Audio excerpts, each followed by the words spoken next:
बात करेंगे साजिश की चंडाल चौकड़ी की। पुलवामा आतंकी हमले में साजिश की चंडाल चौकड़ी का राज खुल चुका है। पूरी साजिश का खुलासा हो चुका है। कराची में हमले की ब्लूप्रिंट को तैयार किया गया और यह भी खुलासा हुआ कि हमले का फिदाइन आदिल अहमद डार एक दो बार नहीं बल्कि कई बार पाकिस्तान के कब्जे वाले कश्मीर भी जा चुका था। चंडाल चौकड़ी में कौन कौन शामिल है, देखिए इस रिपोर्ट में।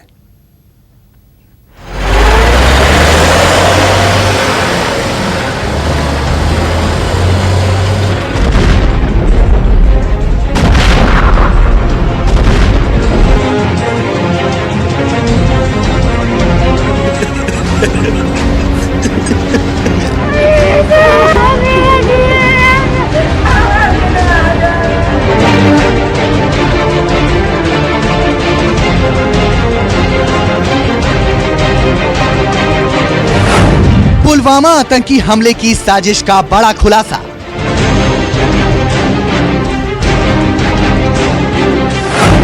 हमले का फिदाइन आदिल अहमद डार तो मोहरा भर था।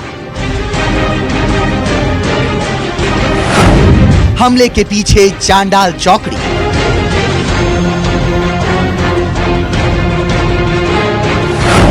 मतलब पुलवामा आतंकी हमले की साजिश के पीछे चार शातिर दिमाग। ये चार कौन कौन हैं? एक एक नाम का खुलासा करने जा रहे हैं, लेकिन उससे पहले आपको बता दें कि 21 साल का फिदाइन आदिल अहमद डार तो सी ग्रेड का आतंकी था। वो आतंकी जिस पर सुरक्षा एजेंसियों की नजर बहुत कम रहती है। सी ग्रेड के आतंकी सुरक्षा एजेंसियों के टॉप हिट लिस्ट में नहीं होते हैं। ऐसे नौसिखिया आतंकी को पाकिस्तान की चांडाल चौकड़ी ने कैसे सुसाइड बॉम्बर बना दिया।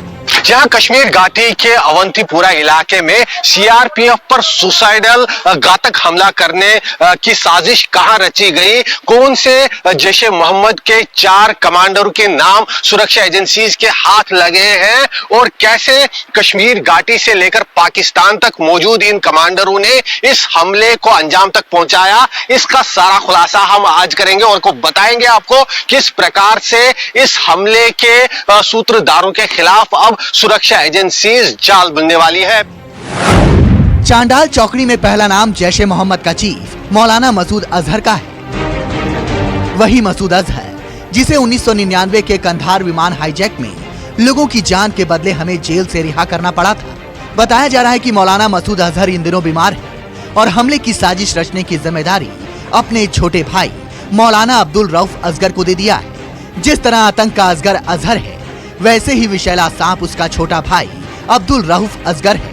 बताया जा रहा है कि ऑपरेशन ऑल आउट में एक के बाद एक आतंकियों के सफाई से परेशान असगर ने बड़े धमाके की साजिश रची। असगर ने अपने सबसे खूंखार साजिश को अंजाम देने के लिए 2 को पकड़ा। पहला नाम था अब्दुल रशीद गाजी। सीआरपीएफ पर हुए इस घातक आत्मघाती हमले को डिकोड करने के दौरान खुफिया एजेंसीज के हाथ जो सबसे पहला नाम लगा वो जैश ए मोहम्मद के चीफ मसूद अजहर के छोटे भाई अब्दुल रऊफ असगर का सामने आया।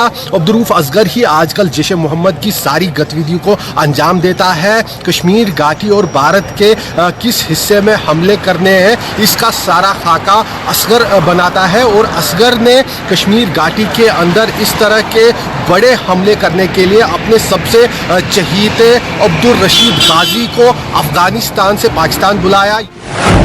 ये अफगानी आतंकी अफगानिस्तान में अमेरिकी सैनिकों के खिलाफ कई बड़े हमले को अंजाम दे चुका है। असगर ने हमले का दूसरा राजदार अपने भतीजे मोहम्मद उमैर को बनाया। यह है पुलवामा हमले की साजिश की चांडाल चौकड़ी। लेकिन जिस वक्त अब्दुल रऊफ असगर के दिमाग में ये शातिर साजिश चल रही थी, उस वक्त अब्दुल रशीद गाजी अफगानिस्तान में था। अब्दुल रशीद गाजी को अफगानिस्तान से कराची बुलाया, पूरी साजिश बताई गई और अब्दुल रशीद गाजी को बड़े हमले के लिए आतंकियों को ट्रेन करने की जिम्मेदारी दी गई। अब्दुल रशीद गाजी ने जब कश्मीर घाटी में अपने 7 फिदाइन स्क्वाड के साथ घुसपैठ की तो उसमें एक बड़ा नाम भी शामिल था, मसूद अजहर के बड़े भाई अतर इब्राहिम का बेटा मोहम्मद उमैर। सूत्रों की माने तो उमैर को ही यहाँ पर जो है अब्दुल रशीद गाजी ने ये जिम्मेदारी सौंपी कि वो किसी लोकल मिलिटेंट को ट्रेन कर इस हमले के लिए तैयार करें। ये तय किया गया कि अब्दुल रशीद गाजी दिसंबर के आखिरी हफ्ते में कश्मीर में 7 फिदाइन स्क्वाड के साथ कश्मीर में घुसपैठ करेगा। इन 7 फिदाइन स्क्वाड में 21 आतंकी थे। इनमें सबसे खूंखार नाम मौलाना मसूद अजहर के भाई इब्राहिम अतहर का बेटा मोहम्मद उमैर था। साजिश में यह भी तय किया गया कि 21 आतंकियों का यह स्क्वाड जनवरी के आखिरी हफ्ते में बड़े हमले करेगा। साजिश के मुताबिक दिसंबर के आखिरी हफ्ते में गाजी अपने 21 फिदाइन स्क्वाड के साथ कश्मीर में घुसपैठ कर गया, लेकिन यहाँ आने के बाद गाजी का शातिर दिमाग कुछ और सोचने लगा। गाजी अफगानिस्तान में अमेरिकी सैनिकों के खिलाफ बड़े हमले को अंजाम दे चुका था। वो जानता था कि बड़े हमले के लिए किसी ऐसे लड़के का चुनाव करूं जो इलाके के बारे में भली भांति जानता हो। गाजी ने इसके लिए मोहम्मद उमैर को जिम्मेदारी दी कि वो किसी ऐसे लोकल लड़के को सुसाइड बॉम्बर बनने के लिए तैयार करे। मोहम्मद उमैर ने 21 साल के आदिल अहमद डार को सुसाइड बॉम्बर बनने के लिए ब्रेन वॉश किया। 1 साल पहले मार्च 2018 में आदिल अहमद डार आतंकी बना था। बताया जाता है कि आदिल अहमद डार का भाई भी आतंकी था और सुरक्षा बलों से मुठभेड़ में मारा जा चुका है। आदिल अहमद डार कभी कश्मीरी पत्थरबाजों के साथ सुरक्षा बलों पर पत्थर फेंका करता था, बाद में आतंकी बन गया। मौलाना मसूद अजहर के भतीजे मोहम्मद उमैर ने जब सुसाइड बॉम्बर के लिए आदिल अहमद डार को तैयार कर लिया तो उसे ट्रेनिंग देने की जिम्मेदारी अब्दुल रशीद गाजी को दी गई। गाजी ने आदिल अहमद डार को ट्रेन कर सुसाइड बॉम्बर बना दिया। हमले से पहले आदिल अहमद डार का वीडियो बनाया गया। अब तक सुसाइड बॉम्बर के रूप में आदिल अहमद डार मिल चुका था। अब आरडीएक्स और कार का इंतजाम करना था। 21 आतंकियों का गुट जो गाजी और उमैर के साथ पाकिस्तान से आया था, उस पर इसकी जिम्मेदारी दी गई। बताया जाता है कि कार का इंतजाम करने में आदिल अहमद डार ने भी मदद की। देखते देखते आरडीएक्स जुटा लिया गया। अब तय करना था कि हमला कहां और कैसे करना है। खुफिया एजेंसीज की जांच के दौरान खुलासा हुआ कि श्रीनगर जम्मू राष्ट्रीय राजमार्ग जो करीब 300 किलोमीटर का पूरा राजमार्ग है, यहाँ काजीकोंड से लेकर श्रीनगर तक के 100 किलोमीटर के दायरे पर यही वो इलाका है, पापोर से लेकर अवंतीपुरा तक। और इसी इलाके पे ज़्यादातर मिलिटेंट हमला करते हैं। यहाँ पर ही फोर्सेस की कॉन्वॉय को अक्सर मिलिटेंटों द्वारा निशाना बनाया जाता है। और इस बार सीआरपीएफ के ऊपर ये घातक आतंकवादी हमला करने के लिए अवंतीपुरा का यही इलाका चुना गया। हमले की जगह से सिर्फ 10 किलोमीटर की दूरी पर आदिल अहमद डार का गांव गुंडीबल है, इसलिए इस इलाके से डार पूरी तरह वाकिफ था। गाजी और उमैर ने आदिल अहमद डार के साथ मिलकर पुलवामा के इस इलाके की कई बार रैकी की थी। हमले की जगह तय हो चुकी थी, अब हमला कब करना है इसकी टाइमिंग तय करनी थी। तब गाजी और उमैर ने प्लानिंग की कि हमला उस वक्त करेंगे जब सुरक्षा बलों का काफिला हाईवे से गुजर रहा होगा, ताकि ज्यादा से ज्यादा जवानों को आतंक का शिकार बनाया जा सके। ये इलाका जो नेशनल हाईवे का है, इसके दोनों तरफ आबादी है, दोनों तरफ रिहायशी इलाके हैं। लेकिन जो सूत्रों से हमें जानकारी मिली उसके अनुसार ये कॉन्वॉय के देश का ये फिदाई मिलिटेंट था, उसने अपनी गाड़ी घुसा ली। एसयूवी बताया जा रहा है, एसयूवी गाड़ी वो थी जिसमें ये मिलिटेंट सवार था। और 100 केजी के करीब एक्सप्लोसिव इस गाड़ी में पहले से ही फिट किया गया था। और गाड़ी इस कॉन्वॉय के अंदर घुसाने के बाद वो कुछ समय तक इस गाड़ी के साथ ही चलता रहा। और यहाँ इस स्पॉट पर जहां पर ये स्पीड धीमी हो गई इस कॉन्वॉय की, वहां पर उसने अपनी गाड़ी सीआरपीएफ की गाड़ी से टकराई और ये काफी बड़ा धमाका सामने आया। तबाही चारों तरफ से इस पूरे इलाके में हो गई। उसके निशान अभी भी यहाँ नजर आ रहे हैं, आप देख सकते हैं चारों तरफ से शीशे बिखरे हुए हैं उन गाड़ियों के जो इस कॉन्वॉय का हिस्सा था। बिल्डिंग्स जो थी वो थर्रा उठी इस धमाके से, शीशे सारे बिल्डिंगों के आसपास टूट गए। यहाँ लोगों को एक दम के लिए लगा कि कोई बड़ा भूकंप हो गया है, इतना काफी हैवी ब्लास्ट ये था। और इससे क्या तबाही हुई वो सारा मंजर आपकी आंखों के सामने यहाँ पर भी है, किस प्रकार से इस धमाके ने यहाँ पर कितनी जानें ले ली और कितनी तबाही की। कैमरामैन मुजम्मिल रशीद के साथ आसिफ सहाफ, अवंतीपुरा, न्यूज़ 24। तो पुलवामा आतंकी हमले की चंडाल चौकड़ी का खुलासा हो चुका है। अब धमाके की जगह को एनआईए ने अपने कब्जे में लेकर के जांच शुरू कर दी है। जांच एजेंसियों को इस बात के पक्के सबूत मिले हैं कि हमले के वक्त फिदाइन अकेले नहीं था, उसके आसपास कई हथियारबंद मौजूद थे।